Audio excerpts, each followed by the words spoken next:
So ito na nga mga Habibis, dalawa lang kami ni Lindy ngayon sa bahay kasi si Habi David nasa India pa rin tapos si Ate Rose naman nasa stockroom. At dahil medyo busy rin ako sa work, kailangan ko magluto ng madali ang ulam. Pagbukas ko ng pantry namin nakakita ko ng sardinas, yan na lang kakainin namin. Naalala ko yung inuulam ko dati nung college ako. Magluluto ako ng sardines omelette kineme. Sobrang dali lang gawin ito tapos masarap na matipid pa. Kailangan ko lang ng bawang at saka sibuyas para ipanggisa sa ating sardinas. Pero ang una kong ginagawa dyan is dinudurog ko muna yung isang lata ng sardinas. And yes, kasama yung sabaw sa pagdurog. Tapos titimplahan ko lang yan ng konting paminta at saka ng konting asin. And then mekos-mekos lang ng very light. Nung college ako dahil gipit sa budget, isang itlog lang ang nilalagay ko dyan. Pero ngayon na medyo nakakaluwag-luwag na tayo, 2 itlog na ilalagay ko. Imimix lang natin yung itlog dito sa ating dinurog na sardinas. And then nag-start na ako magpainit ng mantika sa kawali at nag-start na akong maggisa ng bawang at saka ng sibuyas. And after that, ibinuhos ko na yung ating sardinas na may itlog. Tapos hinalo-halo ko lang yan under medium fire. Lulutuin lang natin yan for about 5 minutes siguro. O diba, ang bilis lang lutuin.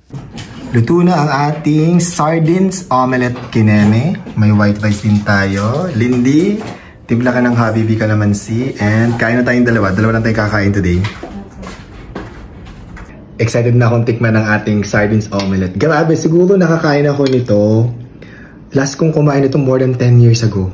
Namiss ko bigla. Kasi ito, kinakain ko talaga ito nung college ako. Kasi tipid sa ulam. Ang ginagawa ko, yung isang lata, ginagawa kong ganito sa hatiin ko sa dalawa. Isa sa lunch, tsaka isa sa gabi.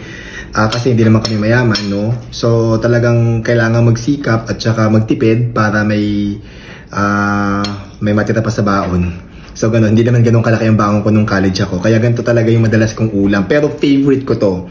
Bukod dito, favorite ko rin ang pansit canton at tsaka may kapartner na hotdog or longganisang skinless. Ganun ang kinakain ko nung college ako. I call it the pansit canton days at saka mga sardinas days. Yan. Pero grabe, ang sarap nito ha. As in, yan, ngayon uli ako kakain after 10 years. Oh my God, nostalgic ang lasa nito. Tsaka itong ulam na to. Masarap pa rin.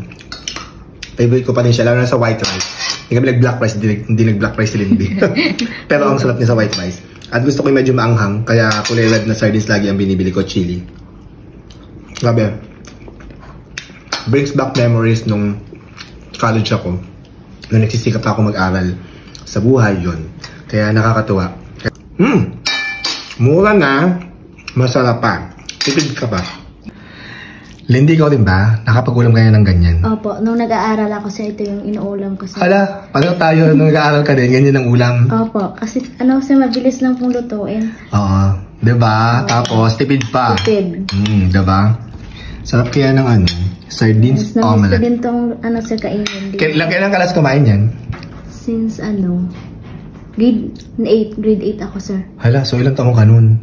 Grade 8, 12, 14 years old? Opo. Wala, yan, tingnan mo.